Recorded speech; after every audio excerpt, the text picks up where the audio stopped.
नमस्कार दोस्तों, आज हम आपको YouTube के अंदर टैक्स कितने प्रकार के होते हैं वो हम आपको बताएंगे। तो आप लोग सभी चैनल को लाइक और शेयर सब्सक्राइब जरूर कर दीजिएगा।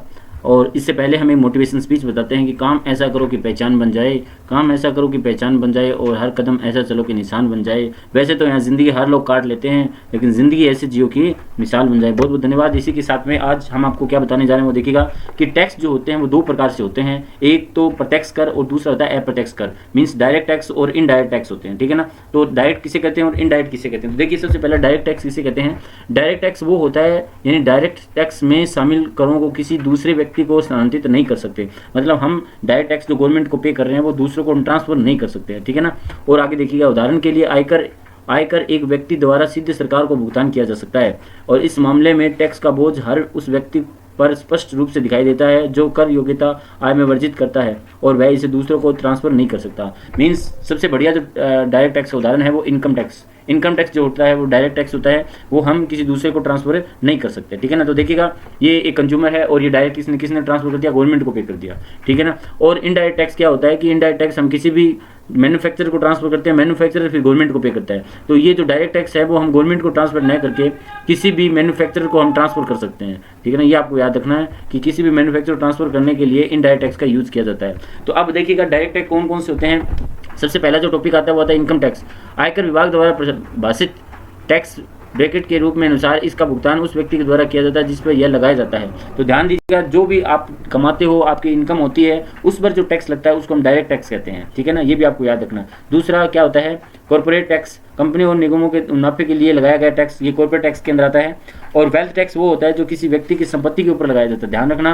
वेल्थ टैक्स भी एक डायरेक्ट टैक्स होता है। और स्टेट टैक्स होता है किसी विरासत के मामले में जो किसी व्यक्ति को संपत्ति मिलती है, वो भी एक तरह से डायरेक्ट टैक्स के अंदर इंक्लूड होता है। दूसरा उसके बाद में गिफ्ट टैक्स होता है, जब हम किसी एक व्यक्ति को या किसी दूसरे व्यक्ति को हम गिफ्ट में के रूप में जो भी वस्तु देते हैं तो उस पर जो टैक्स लगता है उसको हम गिफ्ट टैक्स कहते हैं। ये भी एक डायरेक्ट टैक्स के अंदर ही आता है।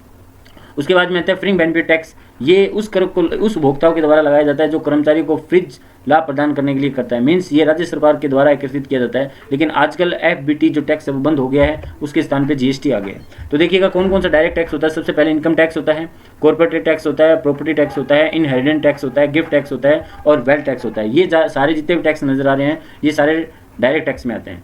दूसरा इनडायरेक्ट टैक्स होता है कस्टमर ड्यूटी, यानी custom duty, excise duty, service tax, sale tax और वेट। और आजकल एक आप लोग सब जानते हो GST भी एक डायरेक्ट टैक्स में ही आता है। तो देखिए इनडायरेक्ट टैक्स किसे कहते हैं। इनडायरेक्ट टैक्स उसे कहते हैं इस प्रकार को प्रभावित करने के लिए उस कर का भुगतान का दायित्व उस व्यक्ति पर पड़ता है जो किसी अन्य व्यक्ति या वस्तु सेवाओं से प्राप्त किया जाता है। मीन्स वो जो उपभोक्ता है वो किसी दूसरी पार्टी से लेता है टैक्स और बाद में गवर्नमेंट को पे करता है। तो ये इनडायरेक्ट टैक्स होता है। एक्साइज ड्यूटी यानी मैन्युफैक्चरर द्वारा देय होता है और जो रिटेलर या होलसेलर के रूप में ट्रांसफर किया जा सकता है। सेल टैक्स क्या होता है, शॉपकीपर या रिटेलर द्वारा देय होता है जो कि कस्टमर को स्थानांतरित यानी ट्रांसफर किया जा सकता है। कस्टम ड्यूटी क्या होता है, वस्तु के देश से बाहर जाने आयात या निर्यात जो करते हैं उस पर जो टैक्स लगता है। वस्तु यानी एक वस्तु दूसरे देश से आती है या जाती है, उस समय जो टैक्स लगता है वो कस्टम ड्यूटी में आता है। और आगे आता है एंटरटेनमेंट टैक्सेस। सिनेमा जितने भी आपने देखे मालिकों द्वारा देय किया जाता है उसको सिनेमा गोल्स या ट्रांसपोर्टेशन कहते हैं, ध्यान रखना। सर्विस टैक्स उपभोक्ता द्वारा दी गई शुल्क जो होता है सर्विस टैक्स होता है, ठीक है ना। तो ये जितने मैंने बताए आपको इनडायरेक्ट टैक्स बताए हैं, ठीक है ना। अब इसमें अंतर क्या वो देखिएगा। डायरेक्ट टैक्स वो होता है जो किसी व्यक्ति के ऊपर लगाया जाता है, जैसे इनकम टैक्स वगैरह होता है। इनडायरेक्ट टैक्स वो होता है जो बिजनेसमैन है वो उसको पेमेंट करता है। तो ये आपको याद रखना, ठीक है। डायरेक्ट टैक्स जो होता है वो ट्रांसफर नहीं कर सकते, इनडायरेक्ट टैक्स को हम ट्रांसफर कर सकते हैं। डायरेक्ट टैक्स जो है वो चोरी करना असंभव होता है, लेकिन इनडायरेक्ट टैक्स चोरी करना वैसे तो अलाउ नहीं होता है, लेकिन कुछ % कर लेते हैं, ये भी आपको याद रखना है, ठीक है ना। और डायरेक्ट टैक्स के इन्फ्लेशन को कम किया जा सकता है, अप्रत्यक्ष टैक्स को महंगाई को बढ़ाया जा सकता है, याद रखना वो, ठीक है। तो इस प्रकार से मैंने आपको डायरेक्ट और इनडायरेक्ट टैक्स के बारे में बताया। ये देखिएगा, ये जो होता है डायरेक्ट टैक्स होता है, ठीक है ना, और ये हमें गवर्नमेंट को पे करना पड़ रहा है, ठीक है ना। इनडायरेक्ट टैक्स में क्या होता है कि हमने वस्तु परचेज की, किसी पार्टी या शॉपकीपर को पे करना होता है। तो इस प्रकार से मैंने आपको चित्र के द्वारा इसको समझाया भी गया है। तो आई होप कि आपको अच्छे से समझ में आया होगा। लाइक शेयर सब्सक्राइब जरूर कर दीजिएगा। धन्यवाद।